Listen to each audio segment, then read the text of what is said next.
Maqaa Abbaa, kan Ilmaa, kan Hafuura Qulqulluu, sadan Waaqayyo tokkoon. Ameen.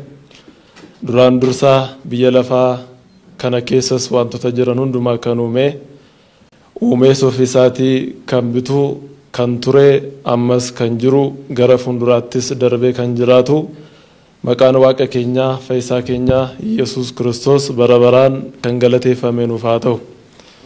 Kabajamtoonni maatiin Waaqayyoo, Waaqayyoo kan isin jaallatu, isinis Waaqayyoon kan jaallattan, Waaqayyo isin jaallatee saatii kana umurii keessan irratti, umurii keenya irratti dabalee kan nuuf kenne, hundumti keessan bakka garaagaraa teessanii sagalee Waaqayyo kana hordofaa kan jirtan, hundumti keessan maqaa Waaqayyootiin akkam jirtu. Waaqayyo abbaan keenya, Fayyisaan keenya Yesuus Kiristoos cubbamoota taanee otoo jirru, warra cubboo hojjetan taanee otoo jirru, jaalala abbummaa isaarraa kan ka'e jireenya nuuf kenne, saatii kana eebbisee waan nuuf kenneef maqaan isaa bara baraan kan galateeffame nuuf haa ta'u. Egaa torbeen har'aa yookaan torbeen amma irra jirru kun torbee xoomii gooftaa keenya, Fayyisaa keenya Yesuus Kiristoos xooma isa torbaffaadha. Soomni inni torbaffaan kun immoo abbaan keenya qulqulluun Yaareed, beekaan hayyuun mana kiristaanaa keenyaa akka moggaasee kaa'etti Niqoodimoos kan jedhamudha. Asumarraan hundumti keessan baga geessanii baga hunduma keenya ittiin nu ga'e. Egaa Waaqayyoon nu gargaaree, Waaqayyoon nu wajjiniin ta'e mata duree barumsa keenyaa godhannee saatii kanatti kan walii wajjiniin barannu Wangeela Yohaannis boqonnaa 3 lakkoofsa 1 gubbaarra sagalee Waaqayyoo jiru ta'a. Sagalichis akkas kan jedhu ta'a. Namni Niqoodimoos jedhamu tokko ture. Namni Niqoodimoos jedhamu tokko ture kan jedhu mata duree barumsa keenyaa godhannee gabaabsineetu saatii keenyaan wal qabsiifnee ni ilaalla. Egaa Yohaannis qulqullichi dubbii Waaqayyoo kan barreessu, dubbii Waaqayyoo kan lallabu, waa'ee dubbii waaqummaa sirriitti nama kan barsiisu qulqulluu Niqoodimoosiidhaan nama tokkotu ture jedheetu jalqaba. Egaa namooti baay'een jiru. Macaafa qulqulluu irras taanaan, biyya lafaa irras taanaan namoota baay'eetu addunyaa kanarra jira. Qulqulluun Yohaannis garuu Niqoodimoosiidhaan nama tokkotu ture jedhee jalqaba.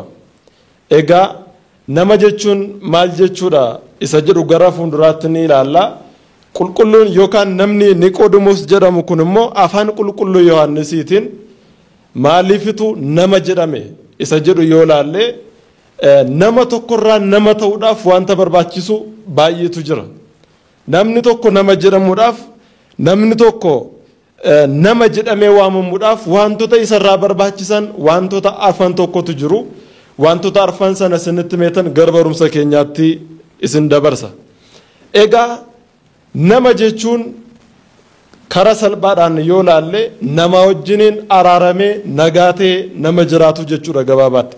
Inni lammaffaan immoo nama jechuun nama mataa isaatii wajjiniin, ofii isaatii wajjiniin nama araaramee nagaadhaan jiraatu, namni akkasii nama jedhama. Inni sadaffaan immoo nama Waaqayyoodhaa wajjiniin araaramee Waaqayyoodhaa wajjiniin jiraatu nama jechuu dandeenya. Inni sadaffaan isa kana. Inni afuraffaan immoo wantoota biyya lafaa kanarra jiran hundumaa wajjiniin, qilleensaa wajjiniin, bokkaa wajjiniin, haala yeroo hundumaa wajjiniin walii galee nama jiraatu. Inni kun nama jedhama jechuudha. Egaa namni waan foon uffateef, namni wanta uffata uffatee deemeef, namni waan nama fakkaatee deemeef nama hin jedhamu jechuudha. Kanaaf Niqoodimoosiidhaan maaliif Yohaannis kun yookaan lallabaan wangeelaa qulqulluun Yohaannis kun Niqoodimoosiidhaan maaliif nama jedhe yoo jenne jalqaba irratti ilaalle Niqoodimoos kan inni dhalate garee Fariisotaa keessaati. Qomoonsaa qomoo Yihudaa keessaati. Kan inni jiraatu immoo Fariisota keessadha. Barsiisaa Fariisotaati. Dura buutuu warra Ayihuudotaati. Namni kun yeroo sanatti warri Fariisotaa kun namoota Yesuus Kiristoosin fudhannee turan. Namoota Yesuus Kiristoosin wajjiniin waliin galle turan.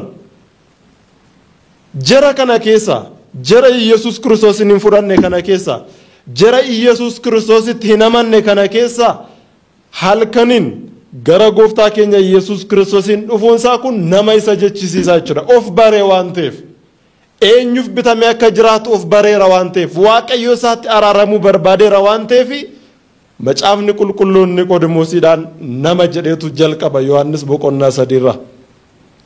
Egaa Niqoodimoos kun akkuma nama dubbadhee ture dura buutu warra Ayihudootaati.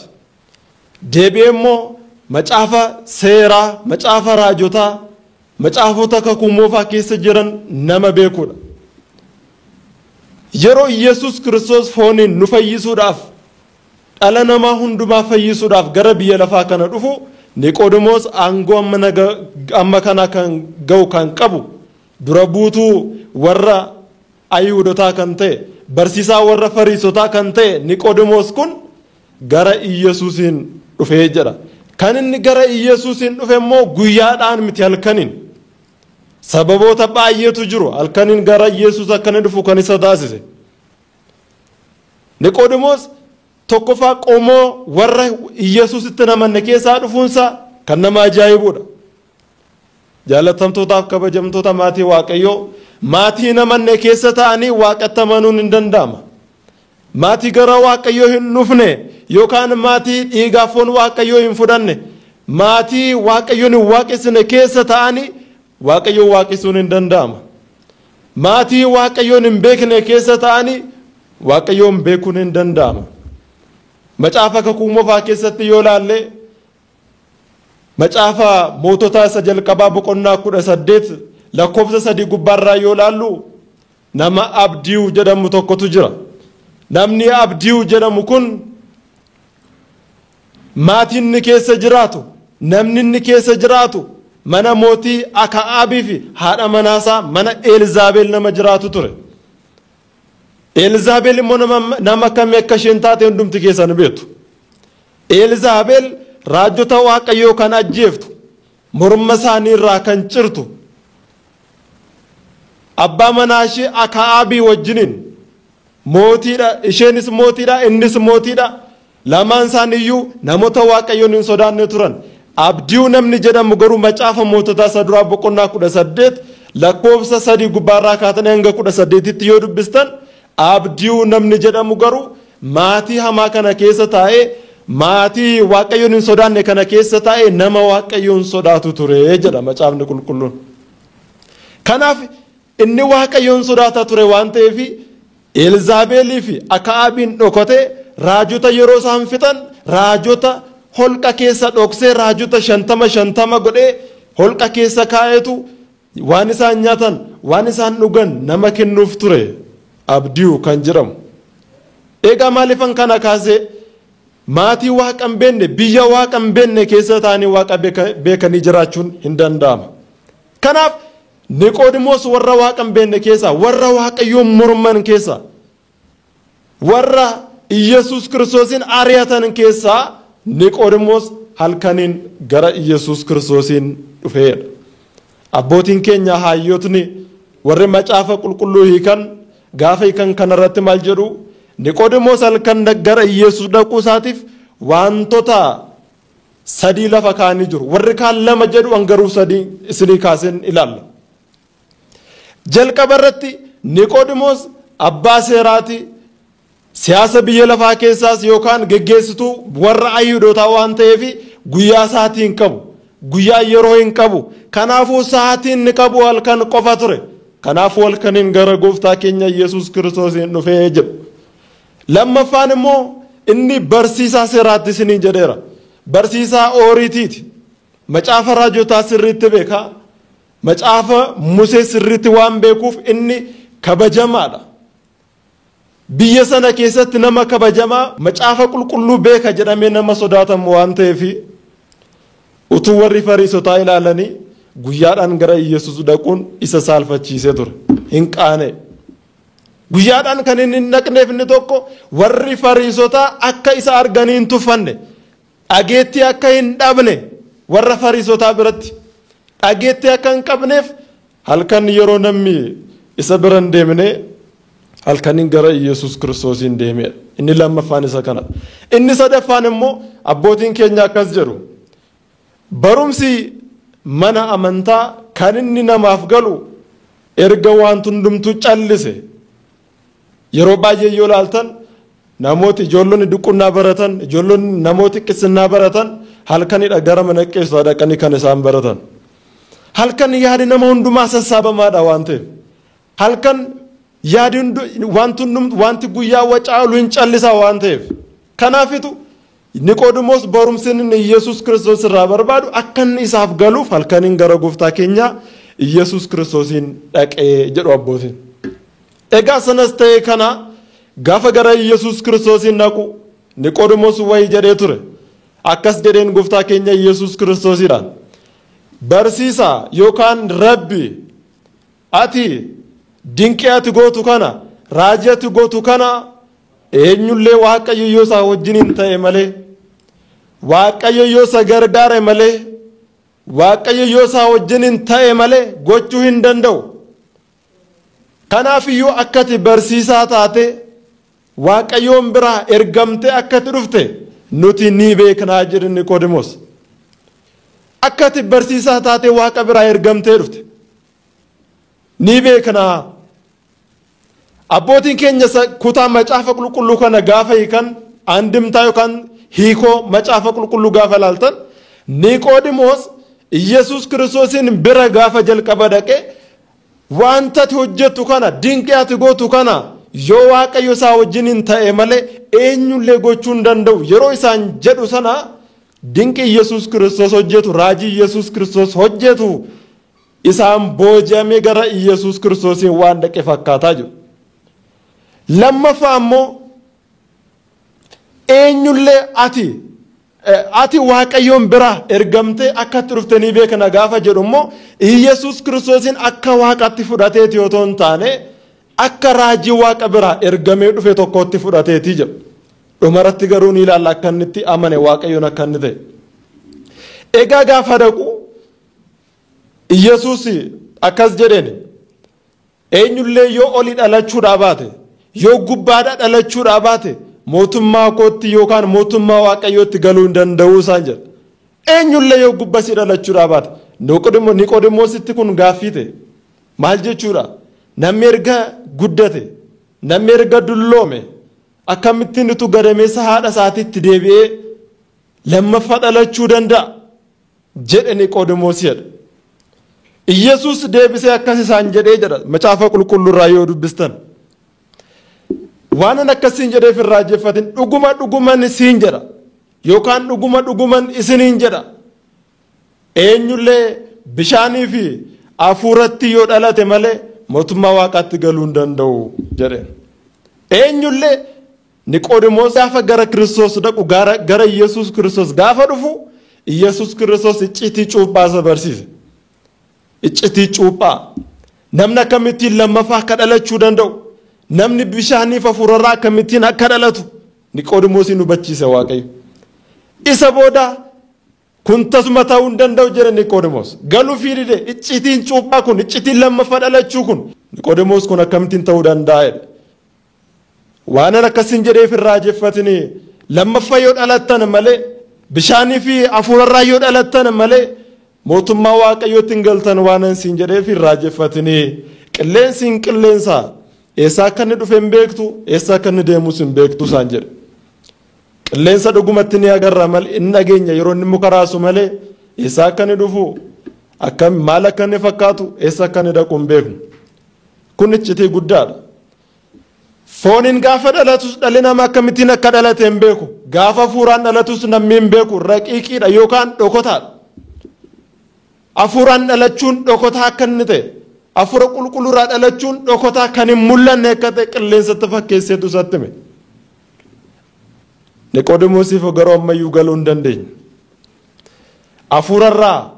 Hafuuraaf bishaanirraa cuuphamuun maal akka ta'e Niqoodimoosiif galuu hin dandeenye. Garuu waan isin ajaa'ibu waan isin dhibu bishaaniif hafuura qulqulluurraa akka dhalachuu qabnu baraka kumoofaa keessaa irraa kaasee yoo laaltan bishaanii fi hafuurri qulqulluun garaa gara ba'anii hin beekan. Seera uumamaa boqonnaa 1:2 yoo dubbistan biyya lafaa kanarra bishaanni dhangala'ee akka inni ture bishaan sanarra immoo hafuurri qulqulluun akka inni buufatee ture nutti agarsiisa. Phaaphaasiin biyya Anxookiyaa kan ta'e abbaa Saawiroos kan jedhamus akka jedhee ture. Hafuurri qulqulluun durumaa jira erga jedheen booddee utuu waa'een cuuphaa yookaan iccitiin cuuphaa nuuf hin raawwatamin utuu iccitiin cuuphaa nutti hin mul'atin bishaanniif hafuurri qulqulluun jiru turanii jedhee dubbata. Ogummaadhaaf seeraan waa'een cuuphaa waa'ee keenyaaf utuu hin raawwatamin dura hafuurrii fi bishaanni walii wajjiniin turan jedheetu dubbata jechuudha. Egaa erga kan hundumaa biseefiin booddee Niqoodimoosiidhaaf Waaqayyo gooftaan keenya Yesuus Kiristoos ati barsiisaa Israa'elootaa taatee ammayyuu waa'ee kanaan beektu moo akkamittiin kana wallaaltee jedhee isa ceephee jechuudha. Niqoodimoos barsiisaa seeraatti isiniin jedheera. Barsiisaa seeraa ta'ee utoo jiru waa'ee kanaan beeku ture Niqoodimoos. Seera Niqoodimoos beeku sana keessa waa'ee iccitiin cuuphaa jira. Cuuphaan namni akka inni cuuphaadhaan haaraa dhalatu. Namni akka cuuphaadhaan mucummaa Sillaasee argatu. Bara kakuu moofaa keessa macaafa Niqoodimoos beeku keessatti barreeffamee jira. Fakkeenyaaf macaafa raajotaa keessaa tokkoon isin caqasaa. Raajii Hisqeel boqonnaa 36 lakkoofsa 25 gubbaarraa kaatanii yoo dubbistan taliila qulqulluu isinitti hin facaasa isin qullooftu. Hafuura isin haaressu isattiin haaraa dhalattanis isiniifan ergaa jira. Niqoodimoos garuu kana hin beeku ture. Abbootiin keenya qulqullooti maal jedhu? Niqoodimoos seera kakuu moofaa hundumaa barateera. Macaafa Musees beeka garuu hiika isaa hin beeku ture jedhu. Hiika isaa hin beeku ture. Macaafota dubbisuu duwwaa otoo hin taane hiika isaa barbaaduun nurra jira. Macaafota hundumtuu ni dubbisa bara keenya kana keessa yoo ilaaltan. Hundumtuu hin dubbisa. Hundumtuu ni ilaala. Garuu hiika isaa hin beeku. Waaqayyo hiika macaafa qulqulluu hunduma keenyaaf nuuf ibsuun jaalala isaa nuuf haa ta'u. Egaa erga akka jedheen booddee Niqoodimoos amanaa dhufeera. Yoo gaafattan deebii argatu. Niqoodimoos daqee gooftaa gaafachuunsaa deebii akka argatu isa taasiseera. Yeroo baay'ee sababa baay'isna gara Waaqayyoo dhaqnee Waaqayyoon gaafachuudhaaf yookaan gara mana Waaqayyoo dhufnee nisahaa galuudhaaf gara Waaqayyoo dhufnee qalbii keenya jijjiirrachuudhaaf yeroo baay'ee namooti sababa baay'isan jiru. Sababi garuu Waaqayyoon biratti hin hojjetu. Guyyaa waajjira mootummaa keessa ooluu dandeessa yookaan waajjira garaa garaa keessa ooluu dandeenya. Halkanni garuu jira halkaniin gara gooftaa dhaquun barbaachisaadha. Halkaniin Niqoodimoos halkaniin dhaqeetu nama Niqoodimoos jechuun nama salphaa miti. Nama laayyootti ilaalamuu miti. Nama yeroo isaa hin qisaasesneedha. Nama guyyaa yoo hojii kan biraa qabaate illee halkaniif waa'ee lubbuu isaatiitiif nama hin ciifneedha. Hojiirra oollee hojii cimaarra oollee dadhabnee rafuu dandeenya ciisuu dandeenya. Niqoodimoos garuu nama akkasiin ture. Macaafa qulqulluu kanarratti qulqulluu Yohaannis nama tokkotu ture. Maqaan isaa Niqoodimoos jedhama jedhee kanaaf jalqabe jechuudha.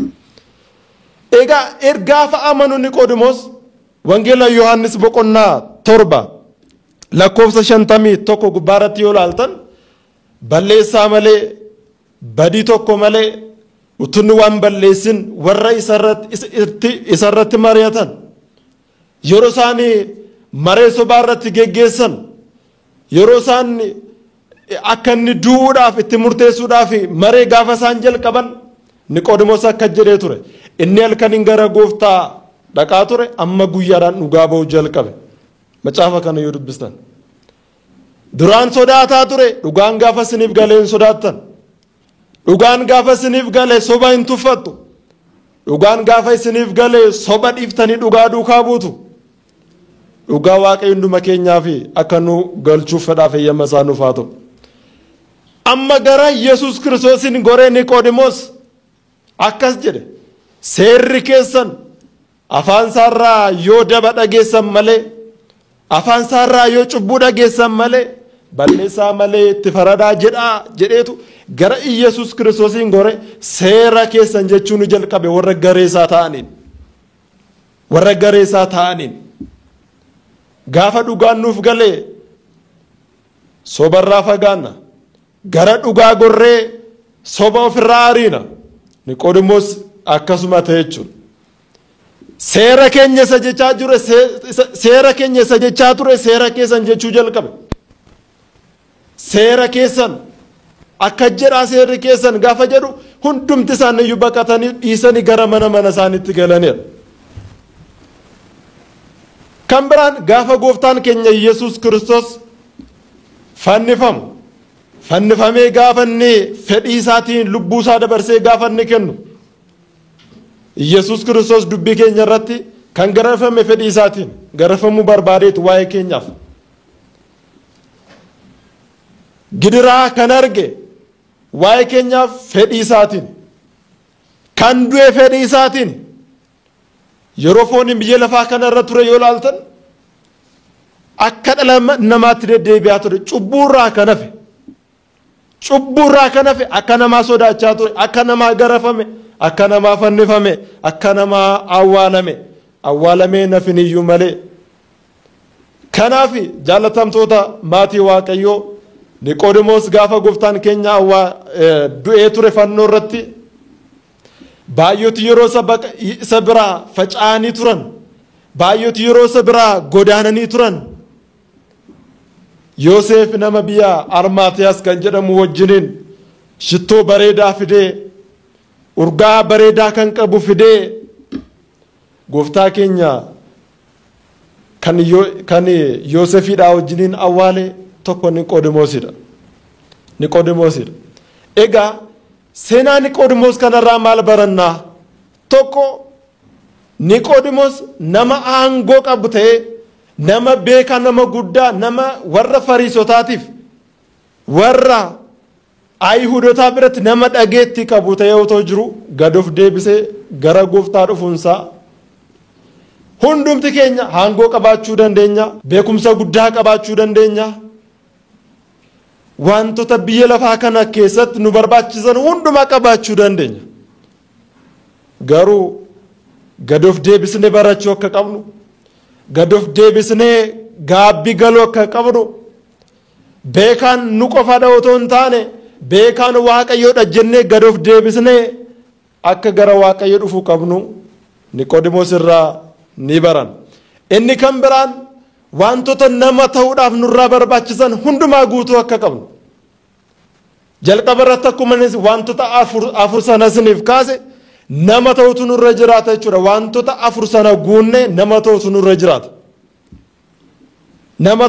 jiraata. Guyyaa yoo jinnutti baay'ate halkaniin gara Yesuus dhufnee barachuutu nurra jiraata. Yesuus Kiristoosin bakka bu'anii kan araarsan, Yesuus Kiristoosin bakka bu'anii kan barsiisan, Yesuus Kiristoosin bakka bu'anii waa'ee mootummaa Waaqayyoo iccitii mootummaa Waaqayyoo kan dubbatan barsiisonni garaa garaa jiru. Abbootiin garaa garaa jiru. Akka Niqoodimoos ta'utu nurra jiraata. Yeroo keenya waan hin taanetti fixu nurra hin jiraatu. Yeroo keenya wanta nun fayyadnetti wanta nun gargaarretti qisaasessu nurra hin jiraatu. Niqoodimoos yeroo isaa nama hin qisaasessinedha. Niqoodimoos nama yeroo isaa nama hin balleessinedha waan hin taanetti halkanin nama gara gooftaa dhufe. Halkanin gara gooftaa dhufuu isaatti irraa kan ka'e immoo gaaffii qabu hundumaatti nama deebii argatedha. Nama eebbifameedha Niqoodimoos. Gartuunsaa warra Fariisotaa keessaa warra Ayihuudotaa keessaa yoo ta'eyyuu isaan keessaa nama adda ba'ee Waaqayyotti amane. Nama akkasiiti barata halkaniiti Niqoodimoos. Tarii teekinooloojii waan baay'ateef yookaan beeknerra waan jenneef hundumaa gararraatti waan dhokotaa beeknerra waan jenneef of gurguddisuu dandeenya. Garuu beekumsa bira namni ga'e tokkollee hin jiru.